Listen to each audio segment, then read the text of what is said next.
Hello, welcome to today's video. Today we'll be looking at how to make sense out of this data before us using pivot table in Microsoft Excel. So as you can see on the screen is a list of employees that have incurred some expenses within the period of November 2023 to January 2024 at different grade levels. Right? So looking at the table itself is a bit messy and it's difficult to make sense out of it. So we're going to use the um, Microsoft Excel using the pivot table function to make sense out of this data. All right. So if you're good, let's go. So firstly, I'm going to highlight the entire table like you see me doing. Then come to your insert menu from which you see pivot table. So I'll select the pivot table.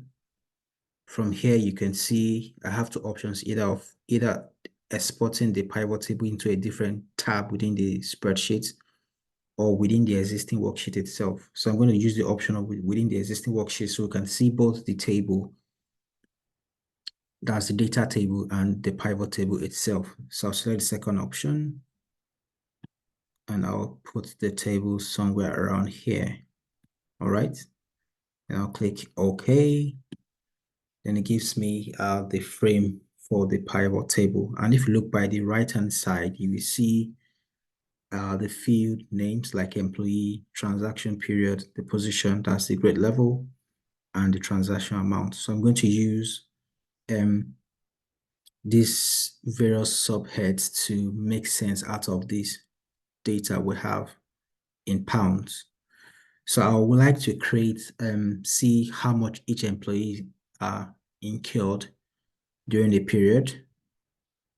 I can see employees, so it gives me columns, then I'll select transaction amount.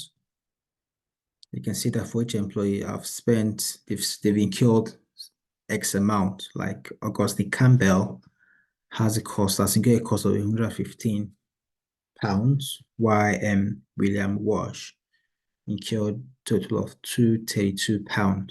All right. I may want to do further analysis on this table as well. So to do that, I'll simply just copy my pivot table, highlight it, press Ctrl C, then come further down and press Ctrl V.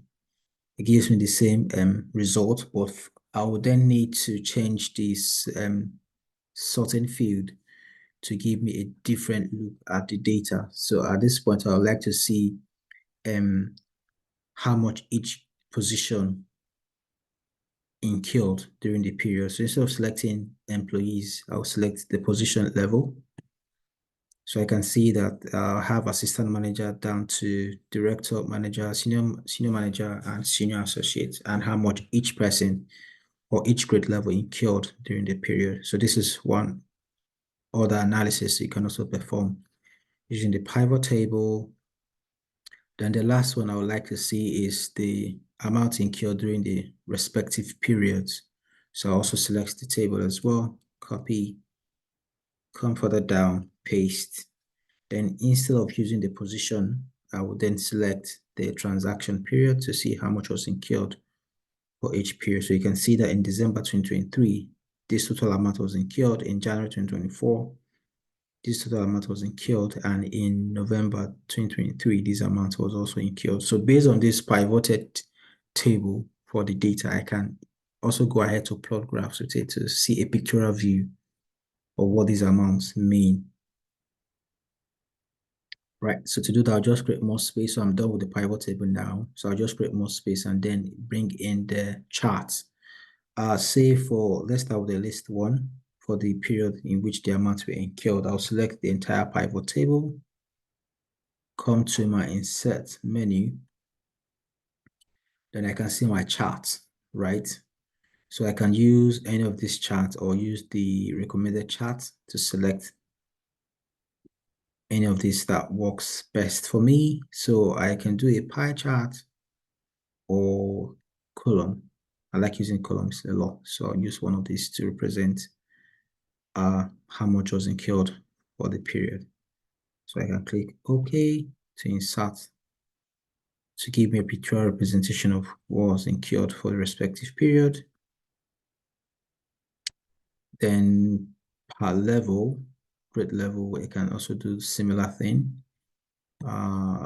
It's okay. Let's say I want to also use the bar chart. Yep. So this makes sense.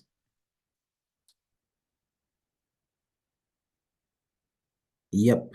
So I have represented this data into pivot tables and ultimately into charts to see a pictorial view. So if you have liked this video, if it has proved helpful to you in one or two ways, kindly like this video and subscribe to my YouTube channel. Thank you and see you in my next video. Bye.